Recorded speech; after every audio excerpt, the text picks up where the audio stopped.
प्रिय विद्यार्थियों, गोपाल विद्यालय इंटर कॉलेज कोरांव प्रयागराज के कक्षा 12 विषय नागरिक शास्त्र के इस शिक्षण सत्र में आपका स्वागत है।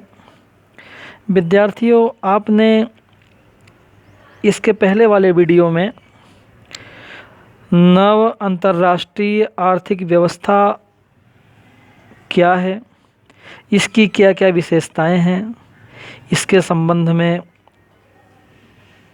जानकारी हासिल किया था। आज मैं आप लोगों को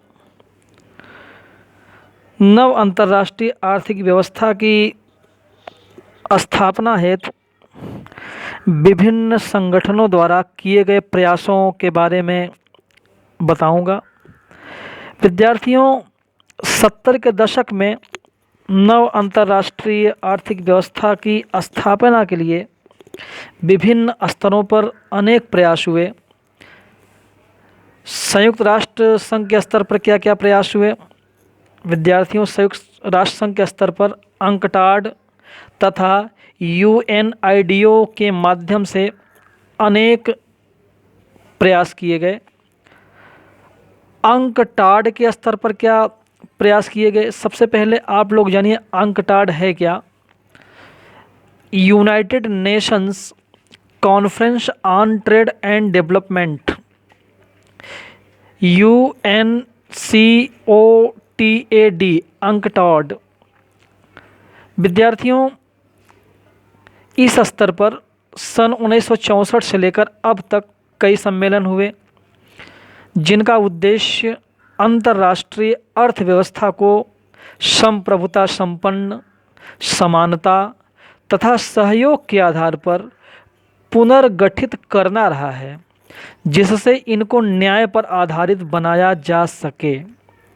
सन 1972 में संयुक्त राष्ट्र संघ के व्यापार एवं विकास से संबंधित सम्मेलन अर्थात अंकटाड में towards a new trade policy for development शीर्षक की रिपोर्ट में वैश्विक व्यापार प्रणाली में सुधार का प्रस्ताव किया गया था।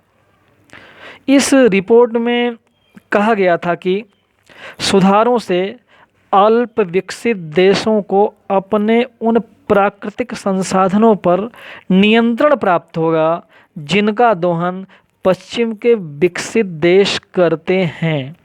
साथ ही इन सुधारों में अल्प विकसित देशों की पहुंच पश्चिमी देशों के बाजारों तक होगी, वे अपना सामान बेच सकेंगे और इस तरह गरीब देशों के लिए यह व्यापार फायदेमंद होगा। संयुक्त राष्ट्र स्तर पर दूसरा प्रयास यूएनआईडीओ के माध्यम से किया गया। यह जो प्रयास था, इस प्रयास का उद्देश्य बच्चों यह था कि विकासशील देशों में भी औद्योगिकरण की गति को बढ़ावा मिले और विकासशील देश भी अपने यहाँ के कच्चे माल से अच्छे गुणवत्ता वाला सामान तैयार कर सकें और उसे विकसित देशों में बेच सकें और उनका आर्थिक विकास हो सके। विद्यार्थियों, गुट निरपेक्ष आंदोलन के स्तर पर नव अंतर्राष्ट्रीय आर्थिक व्यवस्था की स्थापना में क्या प्रयास किया गया?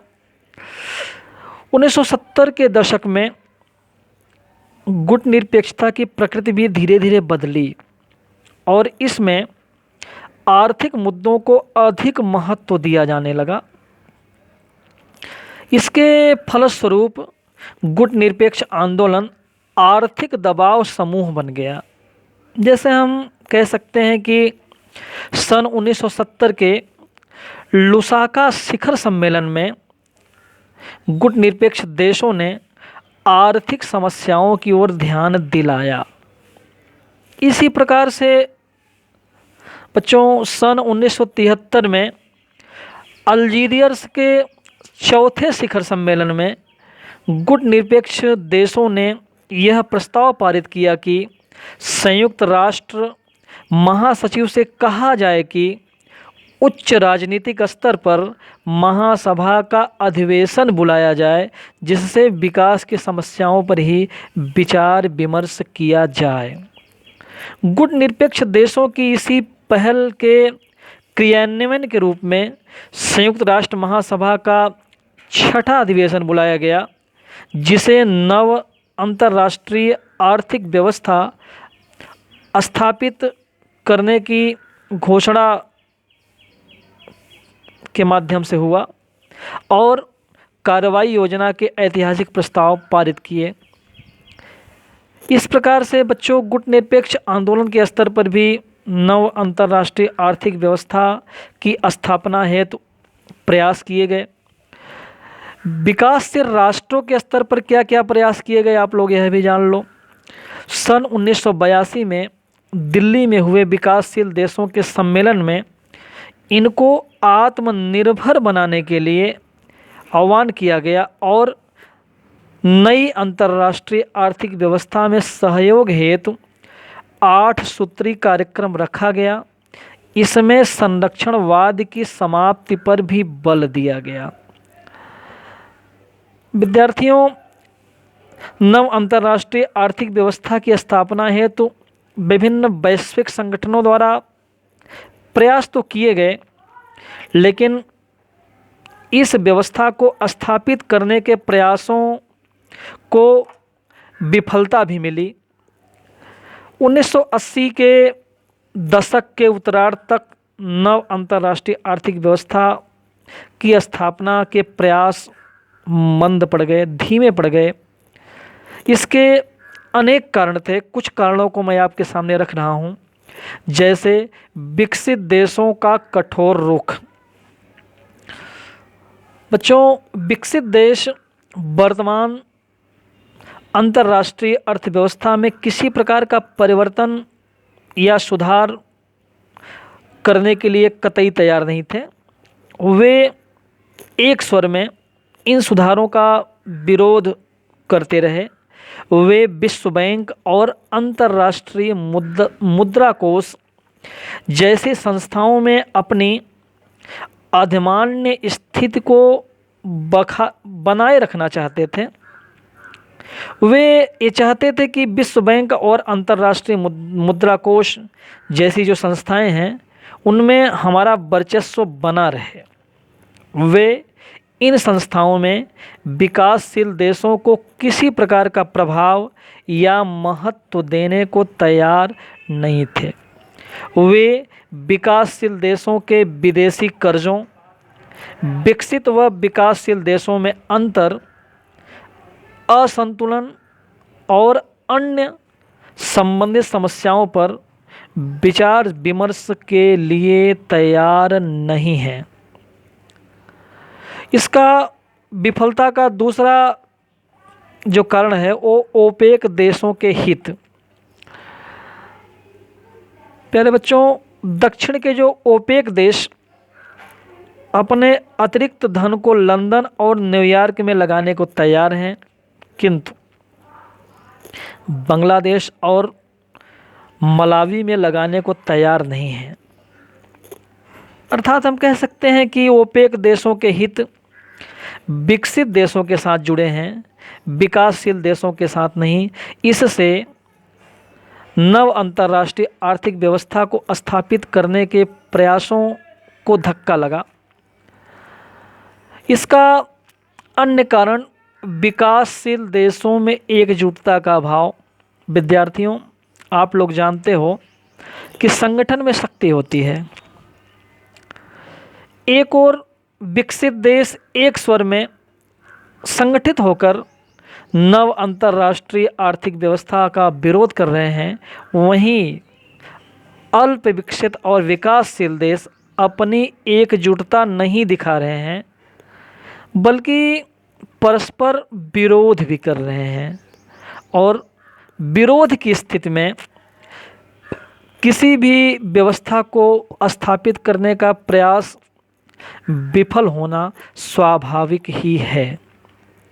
विद्यार्थियों, अब आप शीत युद्ध के दौरान दोनों महाशक्तियों द्वारा निःशस्त्रीकरण की दिशा में किए गए प्रयास अर्थात सीमित परमाणु परीक्षण के संबंध में जानेंगे। विद्यार्थियों, शीत युद्ध के दौरान दोनों महाशक्तियां अर्थात सोवियत संघ और संयुक्त राज्य अमेरिका द्वारा निःशस्त्रीकरण की दिशा में विभिन्न प्रयास किए गए। कुछ प्रयासों को मैं आपके सामने रख रहा हूं। सीमित परमाणु परीक्षण संधि LTBT। विद्यार्थियों, इस संधि पर ब्रिटेन तथा सोवियत संघ ने मॉस्को में 5 अगस्त 1963 को हस्ताक्षर किए। 10 अक्टूबर 1963 से यह संधि प्रभावी हो गई। परमाणु अप्रसार संधि NPT। इस संधि पर 1 जुलाई 1968 को वाशिंगटन, लंदन और मॉस्को में हस्ताक्षर हुए। 5 मार्च सन 1970 ईस्वी से यह संधि प्रभावी हुई। सन 1995 में इस संधि को अनियत काल के लिए बढ़ा दिया गया।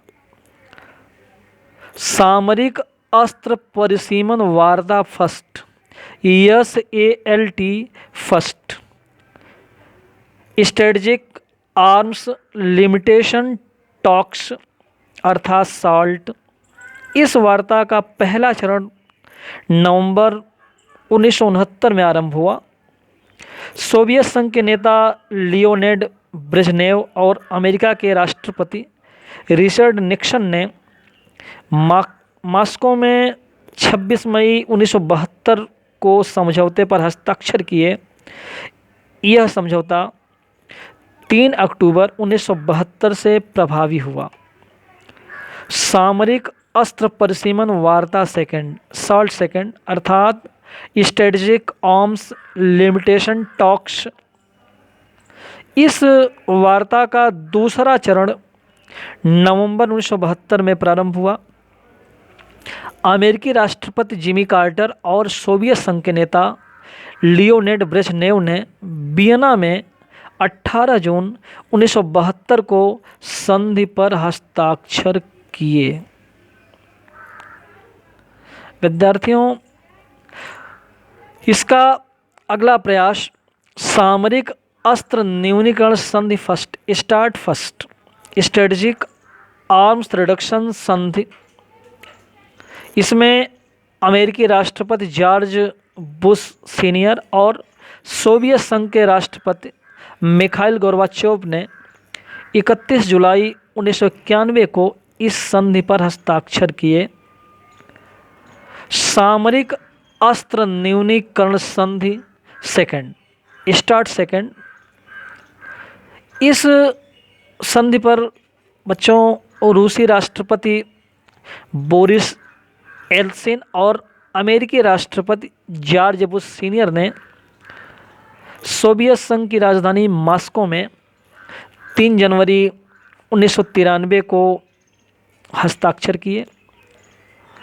यद्यपि दोनों महाशक्तियों द्वारा निःशस्त्रीकरण की दिशा में प्रयास किए गए, लेकिन फिर भी निःशस्त्रीकरण को वह दिशा या दशा नहीं मिल पाई है जो मिलनी चाहिए थी।